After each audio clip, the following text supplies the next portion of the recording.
تاریخ سینما میشناسید که بیشتر از 4 دهه توی اوج باشن و همچنان مردم به خاطر اسمشون بلیت سینما بخرن. توی این برنامه راجع به یکی از اونا صحبت میکنیم. شاید تنها کسی که الان وجود داره. یک بازیگر، یک بدلکار، یک تهیه کننده، یک پدیده.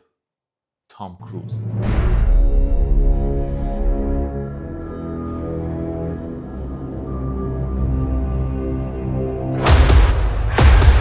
خوش اومدید مووی دیلر. توی این برنامه میخوایم نزدیکتر بشیم به تام کروز. میخوایم ببینیم که چجوری این راه 40 ساله رو رفت و اینی که الان در آستانه 64 سالگی کجای کارنامشه و چرا همچنان انقدر محبوبه.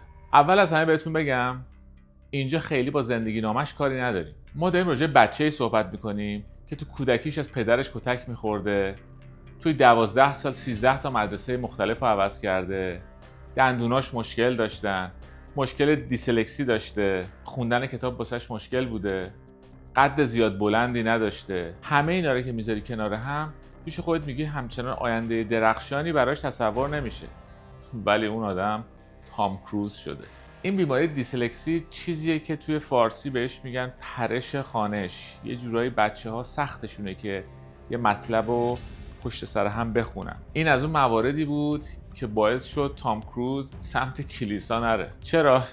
چون قرار بود بره کشیش بشه. علاقه به تئاتر باعث شد که راهش عوض بشه، بیاد توی سینما و اون اتفاق خیلی زود براش بیفته. تو سال 1983 با فیلم ریسکی بیزنس و اون رقصش با جوراب و اون پیرن سفید.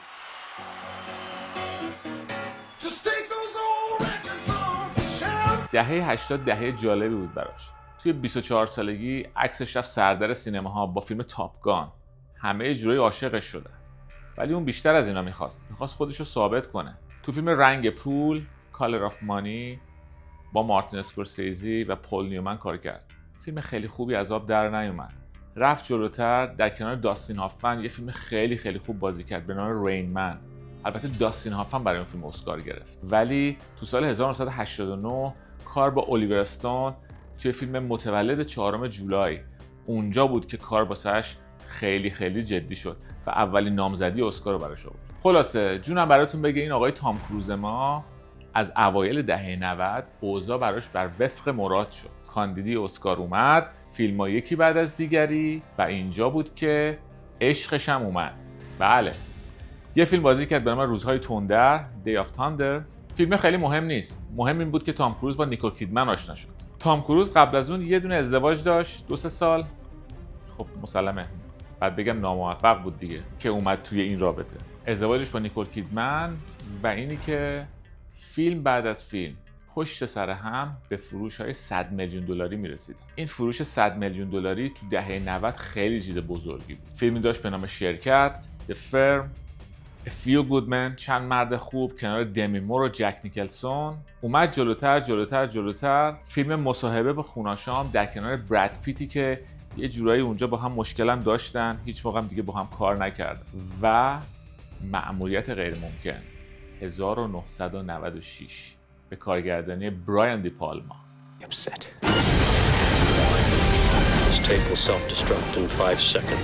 این فیلم خیلی مهمه. چرا؟ اولین فیلمی بود که تام کروز به عنوان تهیه کننده داشت کار میکرد. در کنار برایان دی پالما اون سریال معروف دهه 60 رو داشتن بازسازی میکردن. یه سکانس خیلی معروف از اون فیلم هست که فکر میکنم به یادتون هست. صحنه آویزون شدن تام کروز از طناب توی اون اتاق سفید که یه جورایی همه رو شوکه کرد. به عنوان یکی از اولین صحنه‌هایی که تام کروز از بدلکار استفاده نکرد و اونجا بود که یه چیزی تو ذهنش خورد. چرا من خودم بدلکاری نکنم؟ این وسط خیلی اتفاق داشت واسه تام کروز میافتاد. میگم دهه 90 دهه تام کروز بود. فیلماش پشت سر هم موفق میشد. دقیقاً بعد از همین فیلم مأموریت غیر ممکن فیلم جری مکگوایر رو بازی کرد و اونجا هم فیلم پرفروش بود. خیلی توی امریکا موفق بود. کاندید اسکار هم شد. زندگی با نیکول کیدمن دیگه چی میخوای؟ هر چیزی که میخواستی و این تام کروز ما داشت.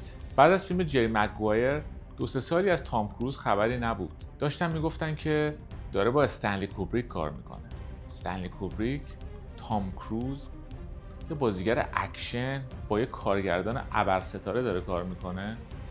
چه چیز عجیبی، خیلی کسی باور نمیکرد تا اینکه 3 سال گذشت و تو سال 1999 یکی از بهترین فیلم‌های استنلی کوبریک و متاسفانه آخرین فیلمش اکران شد و عجب شاهکار.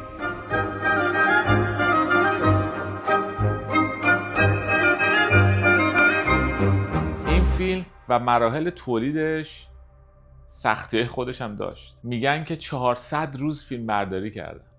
400 روز. یکی از سکانس‌ها رو بالای 80 یا 90 بار تکرار کردن. تام کروز زخم معده گرفته تو روند فیلم برداری این فیلم. و مهمتر و بزرگتر از همه، رابطه عاطفیش با نیکول کیدمن شروع به سرد شدن کرد و ازدواجشون به طلاق منجر شد. فیلم‌های بعدی یکی بعد از دیگری می‌رسیدن. مگنولیا با اون نقش کوتاه، کار با پل توماس اندرسون، دوباره کاندید شدن اسکار که میگن که ما که نمیدونیم ولی میگن کمپینی را انداخته بوده و تا 90 میلیون دلار خرج کرده بوده که یه جورایی این فیلم توی اسکار موفق بشه. نه که رأیو بخره و نه خدای نکرده این فکر رو نکنید، ولی ما شنیدیم. اوایل 2000 خیلی برای تام کروز خوب پیش نرفت. مهمات غیر ممکنه 2 خوب بود، ازدواجش با نیکول کیدمن تموم شده بود، فیلماش یکی بعد از دیگری می اومد، ولی اون اتفاقایی که توی دهه 90 داشت براش میافتاد خبری نبود ازش. تو همین حین یه اتفاق بزرگ دیگه تو زندگیش افتاد. تو خبرها اومد تام کروز به فرقه ساینتولوژی ملحق شده. ساینتولوژی چی هست؟ کی هست؟ کجا هست؟ چیزی که معلومه اینه که خیلی طرفداراش و مردم خوشحال نبودن. اتفاق دیگه مصاحبهش توی برنامه اوپرا وینفری بود که بلند شد روی مبل و از عشقش به کیتی هولمز گفت استاد این کارا دیگه چیه؟ اگه میخوای شماره بدی برو بده دیگه. تو تلویزیون چرا این کارا رو میکنی؟ بله، با کیتی هولمز که بازیگر جوون با استعداد ولی نه خیلی موفق اون سالا بود، یه تیک و تاکی زدن، ازدواج کردن، ولی همچنان کار برای تام کروز ما درست جلو نمیرفت. فیلماش چند تا پشت سر هم شکست خوردن. کجاست اون تام کروز دهه 90؟ کجاست؟ بین سالهای 2002 تا 2010 یکی بعد از دیگری فیلم‌های تام کروز می اومد. فیلم‌های خوبی هم بودن، مثل کلاترال کار با مایکل مان، مثل ماینوریتی رپورت گزارش اقلیت کار با استیون اسپیلبرگ و چند تا فیلم دیگه. ولی مردم اون چیزی که از تام کروز می‌خواستن و انگار هنوز ندیده بودن، یا شاید هم دیده بودن و دیگه براشون تموم شده بود. تا اینکه فیلم 4 مأموریت غیر ممکن در سال 2011 اومد. یک تصویر از تام کروز بالای برج خلیفه دبی و بله خودش این کار رو انجام داده بود.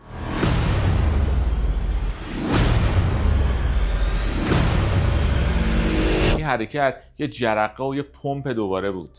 تام کروز دوباره اومد سرخط خبرها. بازیگر خوشگل دهه 80، پولساز دهه 90 دوباره برگشته. این بار در کنار بازیگری، تهیه کنندگی، بدلکاری هم داره میکنه. اونم تو چه سطحی؟ شاید خیلی از بهترین بدلکارای اون سالا هم نمیتونستن این کارو رو. یه مسئله جالب بهتون بگم، شاید توجه نکرده باشید. تام کروز حدوداً 20 ساله که یه فیلم درام بازی نکرده. تقریبا همه فیلماش یه حالت اکشنی توش بوده. حالا چرا؟ مسلماً سلیقه‌اش عوض شده، به اینجور فیلم بهش علاقه پیدا کرده. بدلکاری براش خیلی مهم شد و الان در آستانه 64 سالگی همچنان روی پرده سینما می‌درخشه. حالا بیاید اینجا براتون چند تا فکت جالب بگم که شاید نمیدونستید. میدونستید تام کروز انتخاب اول چه فیلمایی بوده؟ من اینجا چند تاشو بهتون میگم، دود از سرتون بلند میشه. ادوارد دستقیچی قرار بوده تام کروز جای جانی دپ بازی کنه. اصلا میتونید تصور کنید؟ شماره 2، تایتانیک، به جای لئوناردو دیکاپریو قرار بوده نقش جک رو بازی کنه، ولی به خاطر اختلاف سنی که بین شخصیت‌ها بوده، همچنین مشغله کاری، اون کارم رد شده. نقش تونی استارک توی فیلم آیرون من، اونم قرار بوده به تام کروز برسه. بعدیشو بهتون بگم دود از سرتون بلند میشه. نقش نئو توی فیلم ماتریکس قبل از کیانو ریوز قرار بوده به تام کروز برسه. شما فکر کنید این همه نقش مهم و خوب و پولساز بازی کرده ولی این همه نقش خوب هم رد کرده و یکی از مهمترین فیلمایی که به تام کروز پیشنهاد شده و من واقعا خوشحالم که این اتفاق نیفتاده و کسی دیگه این نقششو بازی کرده. نقش رابرت دنیرو توی فیلم هیت. خلاصه بهتون بگم این آقای تام کروز ما که اینقدر زندگی پرفراز و نشیبی داشته، از اون نوجوانی دهه 80 90 3 تا ازدواج، یه جورایی بشه گفت ازدواجا ناموفق، و اینی که تو همه این سالها سعی کرده هیچ خبری از زندگی شخصیش به بیرون درز نکنه، توی هیچ شبکه مجازی نباشه به جز فیلم جدیدی که بازی کرده. راجع به مسائل خصوصی و زندگیش اصلا صحبت نمیکنه. یه مورد دیگه هم هست، شایعه یا واقعیت کسی دقیق نمیدونه، فقط اینو میگن که از ازدواج سومش با کیتی هولمز یه دختر داره به اسم سوری و اون دختر با مادرش زندگی میکنه، خیلی دوست نداره پدرش رو ببینه و حتی اسم خانوادگی تام کروز رو هم انتخاب نکرده، یه جورایی داره با اسم خانوادگی مادرش زندگی میکنه. تو دختر تام کروز باشی ولی نخوای فامیلیت کروز باشه. ولی چیزی که راجع به این آدم خیلی خیلی واضحه اینه که دست از تلاش کردن بر نمیداره. بدلکاری رو به بهترین شکل خودش داره انجام میده. موتورسواری، خلبان هواپیما بودن، چتربازی، پرش از هواپیما، غواصی تو عمق خیلی زیاد و همه این اتفاقا رو انجام داده با بهترین کیفیت خودش. چرا؟ چون اعتقاد داره تماشاگری که توی سینما میاد پول میده، بلیت میخره، لایق اینه که بهترینا رو ببینه و این چیز کمی نیست برای یه بازیگر توی این سن و سال، توی این موقعیت. و در آخر 10 تا از بهترین نقش آفرینی‌های تام کروز توی کارنامه کاریش. توی این لیست فیلم‌های مأموریت غیرممکن رو جا ندادم چون اونا یه فرانچایز خودشونن و یه جورایی دنباله هم دیگه. فیلم‌های دیگه‌ای که از تام کروز وجود داره. برو بریم. شماره 10 تراپیک تاندر. یه نقش کوتاه، نقش یه تهیه کننده دیوونه، کلی میخنده.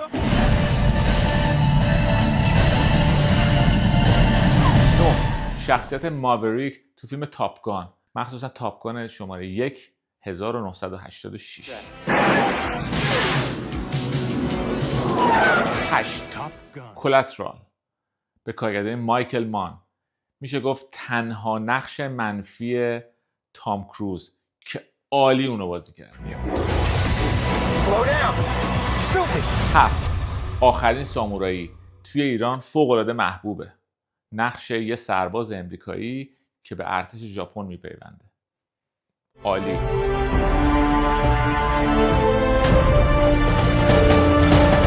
6 چند مرد خوب در کنار دمی مور، جک نیکلسون، اون دادگاه محشر. سربلند بیرون میاد جلوی استاد.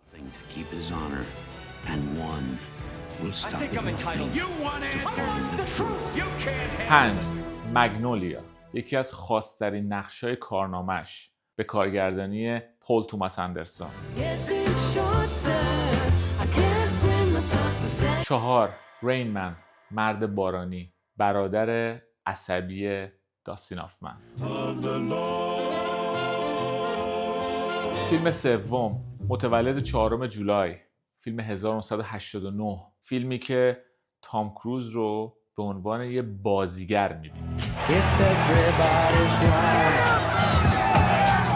فیلم دوم نمایش کامل استعداد بازیگری تام کروز، هم طنز داره هم درام.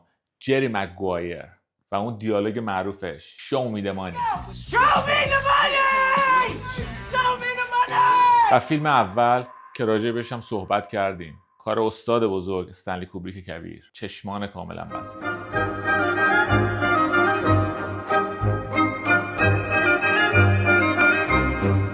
به احترامش کلاه از سر بر می‌داریم و میریم به تماشای جدیدترین فیلمش، مأموریت غیرممکن شماره 8.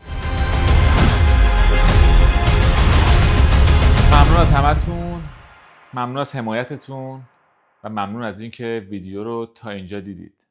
مثل همیشه لایک، سابسکرایب، گذاشتن کامنت و زدن اون زنگوله برای فهمیدن جدیدترین ویدیوها. قربون تک تکتون، تا برنامه بعد.